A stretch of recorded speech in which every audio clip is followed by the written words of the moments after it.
Hey, welcome to Redemption Springs.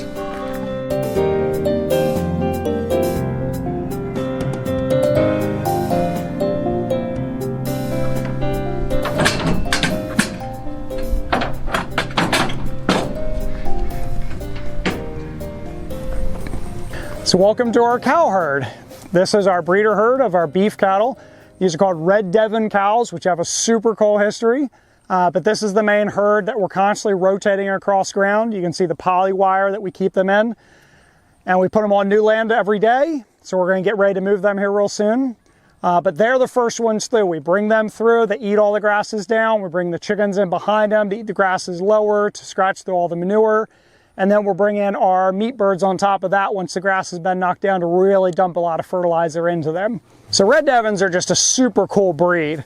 We got them because they're incredibly docile. We want to make sure that they were calm around kids, around visitors and things like that. But they have got the coolest history.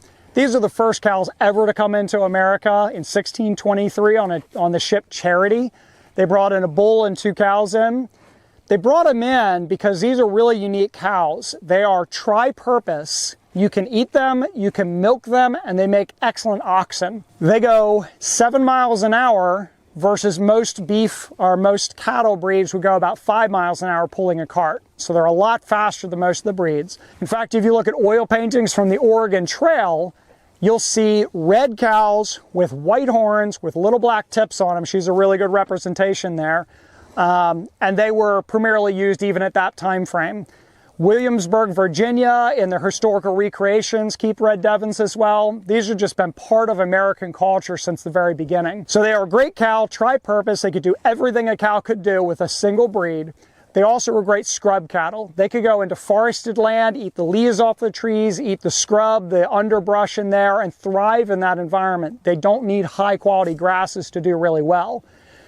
So they're really great cattle in a regenerative system because we can take them and put them on low quality grasses many times over and over the course of years and help bring all those grasses back to high quality grasses. So they're exceptionally well suited for the job that we're asking them to do. They're a really cool breed. Not only were they the first ones to come into America, but we can track their lineage back to England, back through the Saxon era, back into the Roman era in the British Isles, back to the Phoenicians. The earliest recorded records of Red Devons go back to 400 BC when the Phoenicians were trading them with Britain for British tin at the time.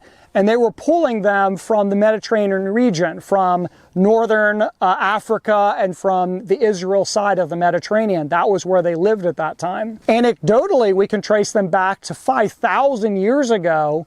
When Moses wrote Deuteronomy, he actually talks about the perfect red heifer purifying the temple. So anecdotally, we can say that these are the cows that most likely the Israelites were raising and the people in that region were raising at that time, which feeds really well into the fact that they're such a docile breed because they've got more than 5,000 years of human domestication. This is an original breed that God put on earth. This is not a breed that man created. There's been records of people trying to cross breed to the Red Devon, and it never really works out that well. But they have exceptional genetic qualities. Not only the tri-purpose, they have the thickest hide of any bovine species. They have the best feed conversion ratio of any bovine species. So they will fully fatten out on grass. These are 100% grass-fed cattle, but they will fully fatten out to 80-20, 80% meat, 20% fat, which is really good fat content.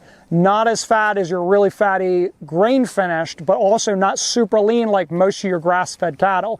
They are just purpose-built for exactly what we're trying to do with the farm and the customer base that we're selling to, that wants a completely clean, 100% grass-fed cattle that also wants some fat in there and some good flavor to it. And because they're so docile, that really feeds well into their flavor as well. A high-stress animal, high-stress breeds have cortisol and adrenaline running through them, and it tends to sour and toughen the meat. So in blind taste testings, these always taste far superior to most of your other grass-fed breeds. So here you can see we're moving the cows to another property, putting them on our trailer. We're very, very close to this landowner's house. We're just using this polywire to move them around, but They're very easy to move, to load up, to manage, to contain it. We don't need fencing, we don't need water, we bring all that in. So we pretty much put them anywhere and graze down your land and mow your lawn.